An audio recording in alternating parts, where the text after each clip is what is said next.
Here we are again with all of your requisite gulps and woofs and yelps and thwelps and yeah. ugs and crikeys. And even the last one. Jesus? Yeah, Was Jesus. last night a Jesus? I don't think that was so much.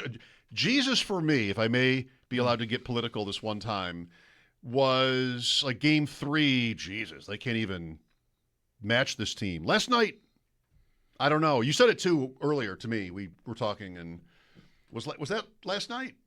Were they overmatched? Yeah, I guess, like the two goals that really knocked it out, like the fourth and fifth goals late in the second period were more, they're more, not so much Jesus as like, ew. Ugh. Yikes. What? The 4-3 goal on Luukkonen, the Thompson penalty, right? The Thompson penalty, like the whole, it was in the same spot by the end of the second period that I was in during game 4. I said, yesterday to Greg Wyshynski, and I said a couple of times to you, I felt like in the second intermission of game 4, they're done. They can't keep up. They're taking these penalties. This feels like it's over. And, they managed to play a great third period that night and get out of there. And last night is a tough one. Is it all on the goalie? I mean, it might be. I mean, there's other stuff. But the difference in the game ends up being their guy made a ton of high-danger saves after allowing 3 goals on 4 shots to start the game. He stabilized, and our guy it got worse as it went on, I think, because I know what it feels like now watching that third period. It was just like they're not coming back. The early penalty and another power play goal at 6-3. I mean, oh my gosh, right? But 7 or 8 minutes into the second period, I thought they were going to blow that team out of the building. It's 3-2, and they are controlling the game in the second period. They had how many? 4 at least really great chances, including a Thompson breakaway to get a 2-goal lead. I just thought they were going to. I said yesterday at one point, like one of my thoughts I had about today is like this is their turn to put it on them. They're gonna run away from this team. And then I don't know. There's an icing and then a tying goal, and the game immediately flipped. Right after that goal to tie the game, suddenly Montreal's got them hemmed in, and it just went haywire. So it's not like they were overmatched all night. It was a weird first period. There's no arguing that. It's very sloppy and chances and weird goals and whatever. But man, the way that second period started, I thought they got this, and then it just turned, and then the goals, and then so.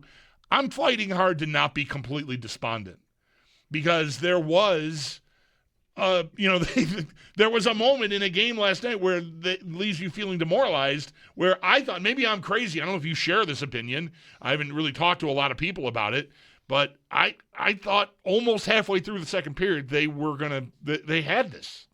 Well, I really wanted 4-2 to that point. Like they were really close a few times to get to 4-2, and they never did. How bad were the first 3 goals? Like, they're not classic bad goals. In fact, the Montreal goals against were sort of uglier on the goalie, I think. 2 and 3. Maybe not 1. One's a double bouncer. I mean, I don't know. You could – I think there's a leg to stand on all 3 that, to me, aren't indicative of a goalie that I'm worried. I wasn't really worried about him on any of those 3 goals. Okay, let me honestly say this then. Worried about him. You would have a keener eye for this. And I was at the game, and I think this kind of thing can be easier when you're not, when you're watching on TV, but not always. I didn't like him ever last night. I mean, there were a couple saves where he looked behind him, and even the best save of the night, according to the arena, and I would probably not say different, is another one where he's like way out here and his back is to the net. I just think, is this not correct that sort of the bad signs on Luukkonen are that even when the puck doesn't go in? Yeah. I mean, the first one an overplay? Is the second one where he's just sort of not. I'm not sure if it's fair. Like, to me, all 3 of those goals, and then 4 is ugly. 4 is ugly, and 5 is maybe worse than 4. You think? Yeah. Yeah, is he too deep? It's another one where he just doesn't have the pad down. It went underneath him. Suzuki. He just wasn't sealed up there. Okay. My theory last night was, if they're not winning, he comes out early. Like, if the Sabres don't score at all, 2-0, 3-1, he comes out. Because to me, knowing what I think I know about the bad signs with him, they were evident. I mean, I don't want to say it could have been worse, because you can always say that almost about any game. That might be right. I don't know. There definitely is an accusation that you could make that he overplayed the first goal, but I might say rightly so. Okay.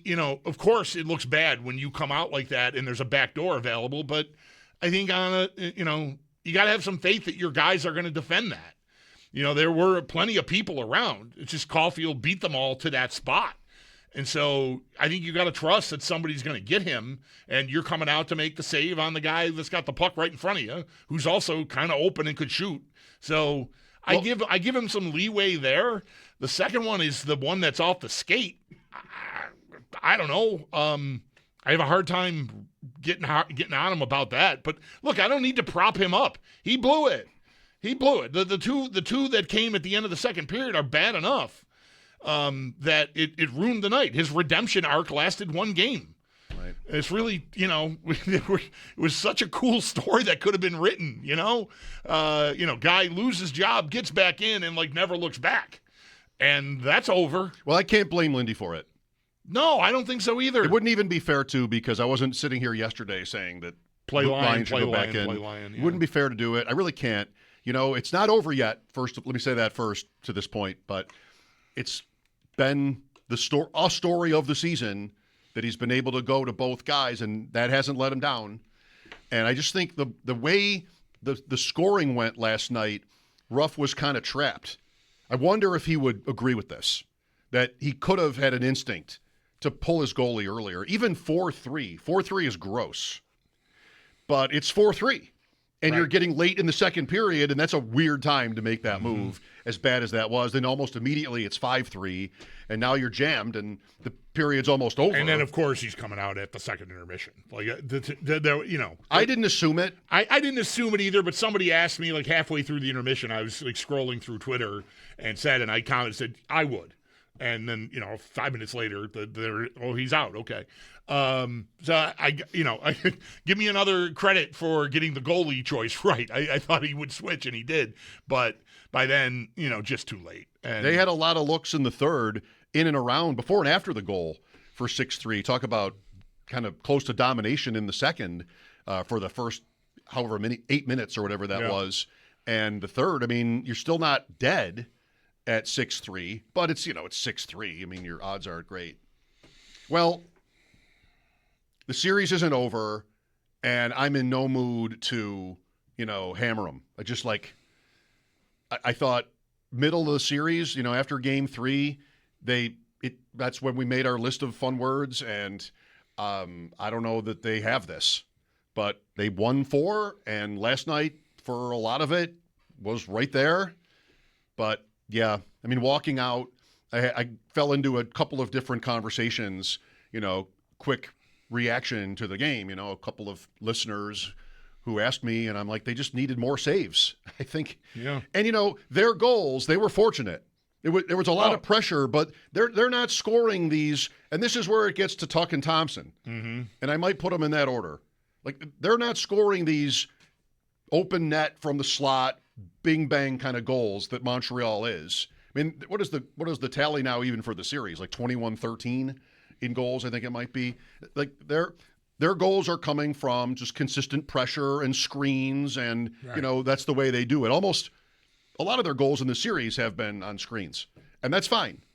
But it's different from what Montreal is winning with, and that's often now their top guys are getting off. Their top guys are going. They were definitely going last night, and welcome Demidov to the party, because he makes the play on the fourth goal. It's gross that it goes through him, but that play he makes to stop like he does on that rush and shoot it as quickly as he did, is elite talent, and then, pick the corner on the 6th goal.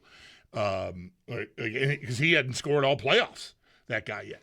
And that's a prodigious talent. And, they got him going, and, the top line is now going, and our top guys are just ghosts. They are, and hockey and the conversation that has proceeded today even sort of cautions you. I mean, you can ignore it, but I feel like being careful about how hard I want to be on those guys, because I don't know what kind of shape they're in right now. Well, that's the thing. I think maybe more of Thompson than Tuch for this. But, I mean, the crowd, being in the arena last night, and you would know from Game 2. Game 2 was his disaster game. Yep. The crowd is very restless now on Thompson. Like, the spotlight is squarely on him, and it's not happening. Either end of the ice, like, every facet of his game is suffering. And everybody notices it. And it's almost hard to believe that he isn't hurt. Really? Like, he's not dealing with some sort of pretty bad injury that would cost him games in the regular season. It's almost hard for me to believe. I don't want to go all the way to assume that, but we'll find out whenever it ends. Yeah. It's just so off. Yeah. And the thing about it is hockey gets stuck here. What does he say to Paul? It's none of your business. He's wrong, actually. He's wrong. It is the public's business. But hockey is not going to tell you. Right. The team doesn't want you to know, because then the other team will know. The player doesn't want you to know. The player, what is in his head right now, Thompson? Like, if only these people who are so agitated with me knew. I mean, this could be wrong, but it's hard for me to believe he isn't dealing with something significant, because it's just so off. Right. So he won't tell you. They won't tell you. Do they not have an obligation? I mean, is it just all out the window in the playoffs with injuries? I mean, the Flyers get done and there's their list, and the Bruins get done and there's their list, and if the Sabres lose, here comes their list. And what happened to sort of there being an obligation? Hockey just decides not to care and not enforce it. So we're all left to wonder. And maybe Tuch is the same. I don't know. You almost have to hope so. I mean, but that cuts both ways. Like, you want, I think, for your own peace of mind with them moving forward. Tuch, they don't have to move forward with Tuch. I mean, that decision could be made for them if they let it, because his contract is up. But you want to be able to explain away their failures by saying they're not. It's not that they're just not up to the moment, or that Montreal has some otherworldly plan for dealing with players who have produced consistently all year long and even year over year. That they're not just failing to come through. There's got to be something else that is ailing them that's causing this. So, and that can be a faulty premise at inception, and you have to know that, right? But I think if you really, I have an easier time with Thompson than I do Tuch. I just never noticed Tuch. I'm never seeing him in plays. I saw him in the play last night on the third Montreal goal, because he's the one chasing Hudson down toward the net front, and then the pass comes across, and of course Timmins is out of position again. I don't know, somehow I got friends texting me, somehow Timmins is a -7 and they only gave up 6 goals. I don't know what happened. Does Hudson not walk around Tuch? I think from so. The point on the yes, after and draw? he sort of flails at him.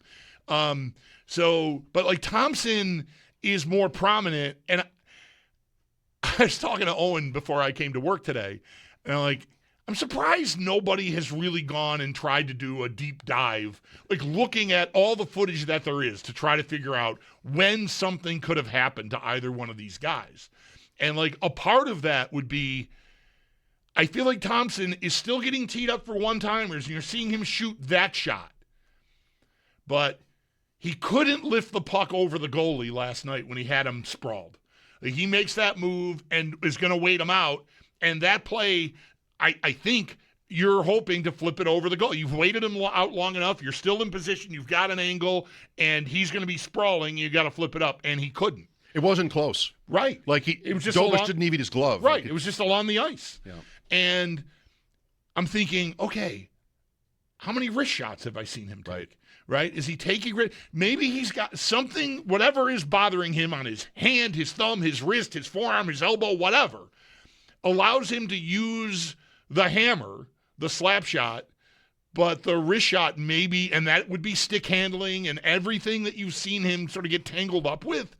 It would sort of explain all that away. And I don't know that I'm right, because I haven't gone through either and looked at whether he's taken any wrist shots versus slap shots. But I just wonder if there's some limitation there, or if he just couldn't get the puck up in that moment when he had the goalie down. Well, it's just almost like last night, it felt like it's almost every shift. Yeah. There's some play that you can't believe. And I think we haven't talked about this yet, but were they kind of sniping at each other after the game by the quotes?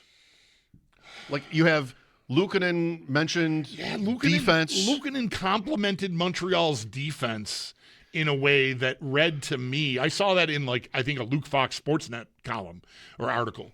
And I read those quotes and went, oh, dude. And then there was Darlene too. We let some tough goals in. I mean, you can't win, right? Because anybody can interpret that. Yep. Brian had a tweet last night. Darlene was asked about their best players being their players or best players. Yep, simple as that. Does he mean us, them? I don't even know what he means there, but it felt like maybe Luukkonen was. That's what that read like. Quote, I've got to be better, and overall we need to be better defensively. Yeah. He's been around long enough to know what that sounds like. When he observed that, I think, the difference between their guy and my guy is that they're defending better, basically is what he said. Dude, you're in trouble here. That's how I took it. Yeah. I don't think we'll see him again. No, I don't.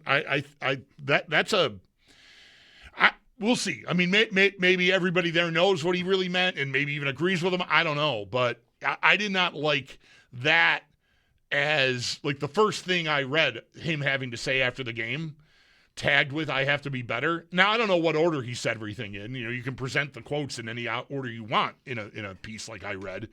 But I just don't think it's a good idea to compliment the other goalie by saying their defense is better when you give up, when you have that night. It's not shocking that you would start to hear, of some potential fractures, but it's definitely not ideal. Nope. It's not the time for it. If we don't see him again, then maybe that's that. I'm choosing not to worry about tomorrow night, the Sabres coming apart as a team.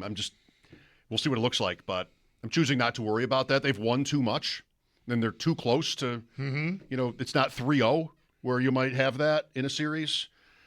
But there always are conclusions you can draw.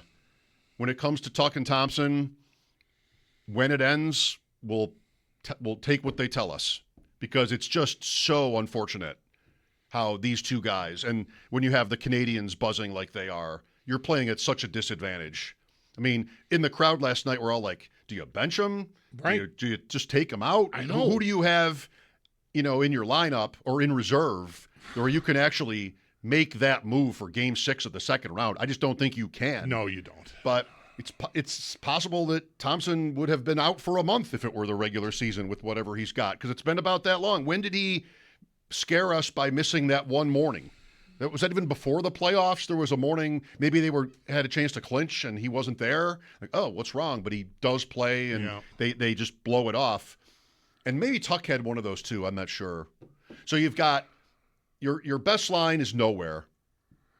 And it's hard for me to imagine that just changes. Right. That's the thing about feeling, how do you feel? Do I want to give them a chance in Game 6? Of course. But it's hard to see if that doesn't change. And I don't know what would change. Another night's sleep? I know. Them staying away from the rink? I mean, it's been so rank that I just don't think a switch is going to flip. And now the gap between the top players on Montreal and the top players on the Sabres is growing, because those guys are starting to feel it. And that makes it even more challenging. And I'm watching these games going, there's just only so much Doan, Benson. There's only so much they can do. There's just they're in really tough. I like Quinn again last night. Like he's battling in a way that I never thought he was capable of. Quinn, like he's winning battles. He's working to get his own shot. He doesn't always get it off, but he is working like a dog. But there's no goals. Like it's just there's nothing. He had the one that got called back in game 3, or excuse me, in game 4. But you had the tip last night. Yeah, I just don't know how much can I expect the guys that have been sort of carrying them. I don't think I can ask them to do any more. This is another night where Byram to me is just, I mean, that has fallen apart. Scrambling. I don't think they get through round 1 without him playing the way he played, and he is killing them in this round. I just think he doesn't have it anymore. So I don't know. Maybe put him on the list. Is he injured too? I mean, everybody's injured. I mean, oh my gosh, with the excuses. So it's the playoffs. Like, Montreal's probably got guys who are hurt too, but they're coming through. So I don't. It tangles you up because you don't know. I came with a clear conscience, just open fire on these guys because I think they've earned enough trust. I know they're better than this, and the games are still really close. I mean, they're not always really close. There are stretches, but the Sabres have them too. How about the Quinn moment in the first period? I think it's already 3-2 when they're just dancing, crossing the zone back and forth, and it ends up on Timmins' stick. Quinn doesn't shoot it, comes around this guy, goes back around that guy, and there is Timmins with the puck right in the slot, and the shot is blocked. He's like, that's a contest. If you had a contest where you would get to shoot from, and if you scored, you would win a car or something, you would put the puck right there, just like a quick snapshot, something like that, and he doesn't get the puck to the goalie on that. I mean, it's Timmins, but still. And it's just all Quinn. How many miles did he cover on that one shift, just in the offensive zone alone, circling and all of it? And it got them to that opportunity, and it busted. We'll look for your thoughts on all this next.